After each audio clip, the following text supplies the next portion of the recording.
la mamá de Nacho. Hola Mónica, ¿qué tal? ¿Cómo estás? Hola Luis, ¿cómo estás? Un gusto. Bueno, qué curioso, después de haber hablado tanto tiempo con los Mazzulli por esa campaña fantástica que hicieron durante la pandemia de preparar alimentos para las familias que estaban acampando en los hospitales públicos, por lo que estaban internados, digamos, una acción que creo que nació de Nacho, ¿verdad? Sí, nació en familia, en realidad, en una cena que estábamos mirando las noticias y ahí nació. Bueno, y que inspiró a tanta gente, ¿verdad? No solamente estar encerrados en nuestras casas, sino hacer algo por lo que estaban padeciendo, digamos, la pandemia. Y hablar ahora de algo totalmente distinto, que vivieron en silencio ustedes, porque no dijeron nada hasta que terminó el proceso judicial hace poco. Sí. Y una vez que quedaron fuera, ahora recién están hablando para que no digan que la sentencia se dio por la presión mediática. Exacto. Contame, ¿qué fue lo que ocurrió con Nacho paseando los perros? Bueno, resumiendo, Nacho salió una noche de aquellas de la primera etapa de la pandemia donde teníamos el decreto que regulaba que entre las 10 de la noche y las 5 de la mañana no se podía estar por la calle. Salió con las perritas, que son como sus hermanitas. Digamos que salió, no sé, 9:40 de la noche para que hagan un paseo a la plaza que está a una cuadra de mi casa. Y al ratito, bueno, evidentemente entre pito y flauta se le dio vuelta la hora y pasó 5 minutos del horario que correspondía antes de las 10 de la noche. Y cuando yo estaba cocinando y me llama, me dice, mami, necesito que baje, pues estoy acá con la policía. Y me bajo y me encuentro con una patrullera, luces encendidas, las perritas, el nene en el asiento de atrás, situación así, ¿qué pasó? ¿Qué hizo? ¿Verdad? ¿Él cuando eso tenía cuántos años? 17. Estaba a menos de un mes de cumplir 18. Ok, menor de edad era. Sí. Entonces me explican los policías que se había pasado la hora que determinaba el decreto y que era necesario que yo les acompañe a la fiscalía porque había faltado el deber del cuidado de un menor. Wow, en ese momento miles de cosas pasan por la cabeza, porque lo que menos pensás es que alguien venía a la puerta de tu casa a decirte eso. Y yo le digo, ok, entiendo, pero son 5 minutos, no podemos hacer algún tipo de advertencia o algo y vamos a tener muchísimo cuidado. La verdad es que no nos dimos cuenta de que se pasó la hora. Y dicen, no, se infringió la ley y no, inflexible, súper inflexible. Claro, o sea, importante es repetir esto. No es que él estaba en un pub clandestino, él no estaba paseándose en San Bernardino, estaba a una cuadra de tu casa paseando 2 perros. Y te digo más, Luis, a nosotros lo que nos molestó un poco luego cuando uno va procesando todo lo que pasa en ese momento es que no solo él estaba en una plaza con 2 perritas con la correa, sino que había otras personas en la plaza y solo a él lo trajeron porque era el único menor de edad. Entonces era como el más vulnerable de los que estaban. Y eso es lo que te picha. Porque vos decís, finalmente la ley no es pareja. Y lo otro que nos pasó fue que durante las 2 horas que nos tuvieron ahí en la vereda con las luces encendidas, porque no es menor, eran todos los vecinos el otro día preguntando, che, ¿qué les pasó? ¿Qué hizo Nacho más o menos? Y, claro. Pues sí, ¿por qué? O sea, la patrullera estaba con las luces encendidas. Sí, así como si hubiesen acabado de agarrar un narco. Sí, te juro. O que ni a los narcos los persiguen de esa manera. Ellos se escapan. Y realmente no tiene nada que ver con lo que algunas personas dicen que era una persecución hacia nosotros por lo que hacíamos, porque en ese momento nosotros no estábamos empezando nuestra acción solidaria ni nada por el estilo. Eran 2 ciudadanos desconocidos a los que se le podía cobrar una coima. Mismo. Y nosotros lo que aprovechamos fue toda la visibilidad que pudimos ganar en pandemia para contar que estas cosas pasan y que se visibilice. Porque existe como una tendencia a dejar esto en silencio y decir, bueno, listo, ya pasó, por suerte, no fue a mayores.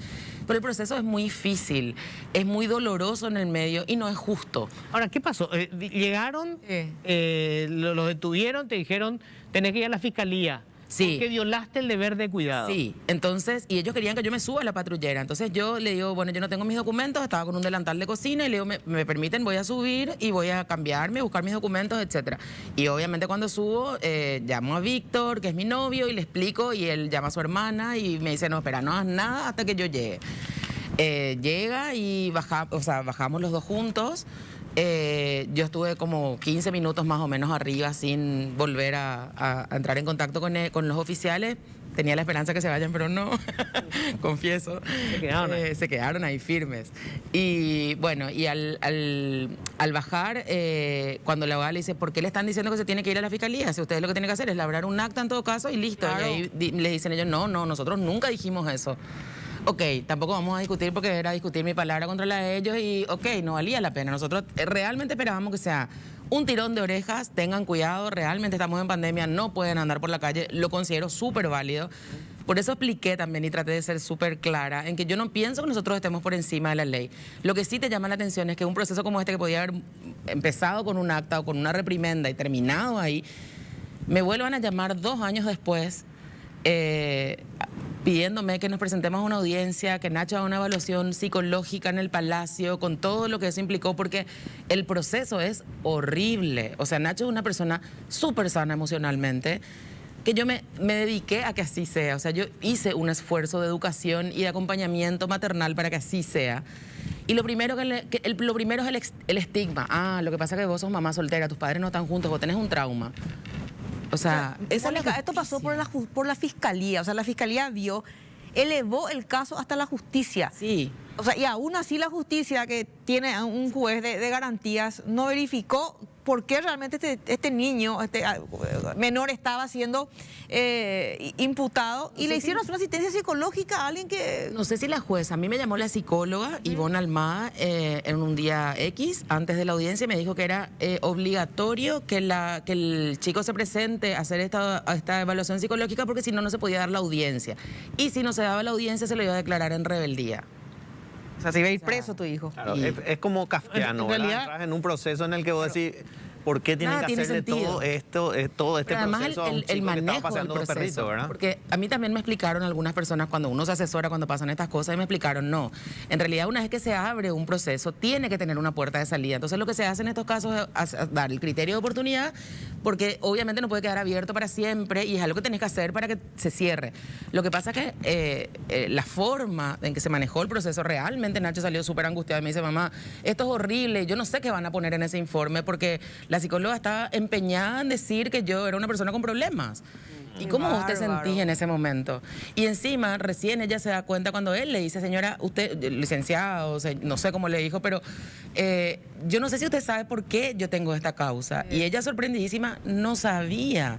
Entonces, ¿cómo alguien puede evaluar? O sea, es lo mismo evaluar a alguien que sacó a pasear a sus perros que a alguien que, no sé, tomó bebidas alcohólicas y salió siendo menor de edad manejando un vehículo. El disparate es mayúsculo. O sea, a ver, la psicóloga que le estaba interrogando no sabía por qué causa él estaba... No, la que le estaba haciendo la evaluación psicológica para permitirle pasar a la audiencia. Porque claro, no es lo mismo si yo estoy ahí porque, no sé, porque maté 2 personas que porque estuve paseando 2 perros en la plaza. Claro, claro. Bueno, y eso era el requisito para la audiencia preliminar, donde tenían que decidir si se elevaba el juicio o se usaba el criterio de oportunidad, que es lo que usaron al final. Finalmente. Sí. Ok, pero pasó 2 años de esto. ¿Pagaron? Sí. ¿Pagaron algo, Mónica? No, o sea, no, solamente, digamos... El gasto de abogado y todo el eso. gasto normal de una causa, digamos.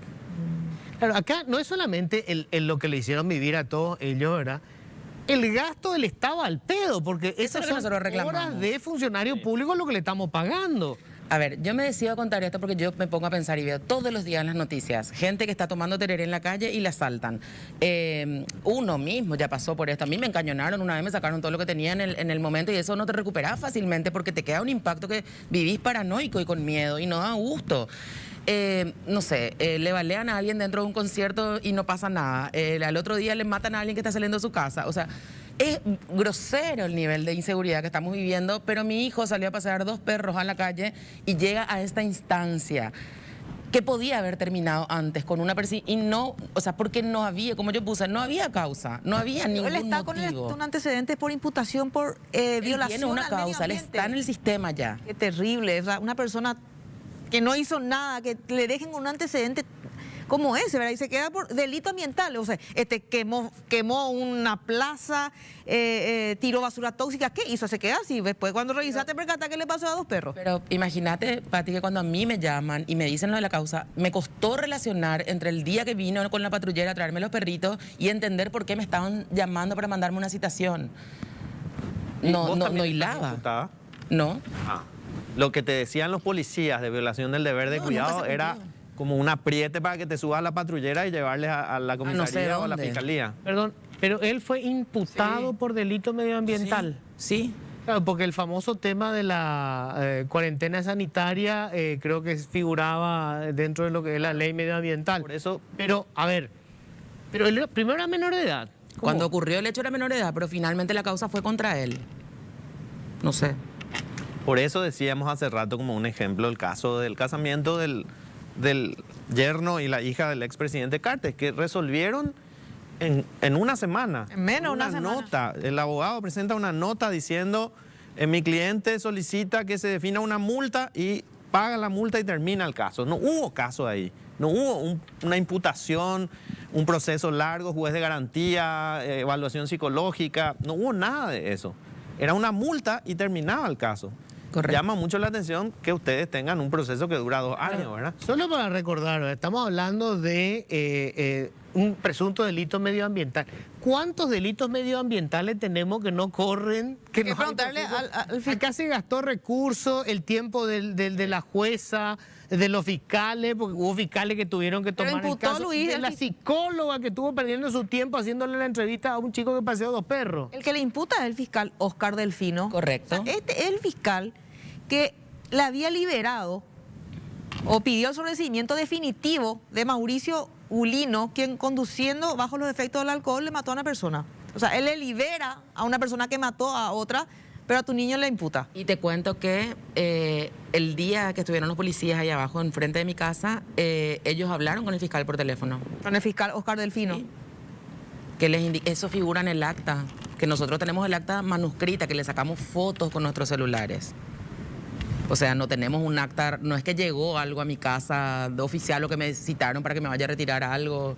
O sea, para mí el caso había muerto ahí porque, como digo otra vez, no había motivos para avanzar Y el con fiscal eso. Delfino decidió avanzar. Era un desperdicio de recursos.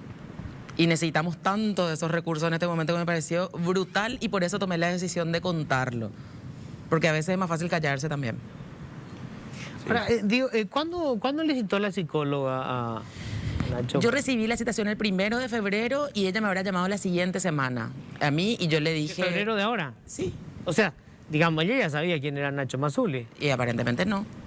Pero ni sabía, Luis, pero ni Vive en- sabía su vive causa. en un termo la psicóloga, porque caramba. Imagínate que ni sabía a quién le iba a entrevistar la psicóloga Nosotros según somos cuenta la personas mamá. Que tratamos de instruirnos, tratamos de estar educadas. Yo me esfuerzo mucho en la educación de Nacho también.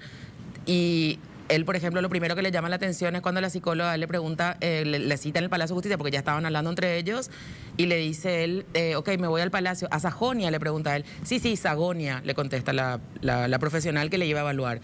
Y él me dice, ¿ella me va a evaluar? O sea, es que en serio, es una profesional universitaria. No sabe escribir Sajonia. Correcto, Eso no le sabe la explican diferencia entre la G y la J, o sea... Perdón, yo sé que puede parecer muy despectivo, No. pero yo aspiro a que tengamos gente capacitada en los lugares donde corresponde para tomar decisiones. Y si alguien le va a evaluar a mi hijo, sí, espero que sea una persona preparada, como mínimo. Bueno, gracias, Che, gracias por venir, por contarnos. O sea, esto, fíjense, el caso ya se cerró. Y sobre todo respeto esta decisión de ustedes de guardar silencio sobre el tema hasta que se acabe, para que nos digan que había alguna presión o que usaron la buena fama que se hicieron durante el tiempo de la pandemia para, digamos, resolver rápidamente este tema. Pero realmente es una vergüenza, o sea, vamos. No hay forma en que se pueda justificar. Es decir, yo me siento indignado porque pago mis impuestos, usaron mi plata para este disparate, Aparte, para este absurdo. Mira la foto, la cara de Ahí los está dos la cara de los perritos. dos, son unos delincuentes. La cara de esos dos perritos. Claramente, Miembros de la mafia. la sospecha es que eran 2 narcos disfrazados de perros. Puede ser. Estos eran narcos perros. Alguno de ellos ha de ser Lindomar. Guma, No sé cómo- Guma es la morochita, Chichona, la joporstal Chichona. Y ellos quedaron impunes. Ellos quedaron impunes, pero Pasearon después de horas y se quedaron impunes. tienen veda, ahora ya no pueden salir hasta antes de las 10 de la noche. Bueno, ahí está.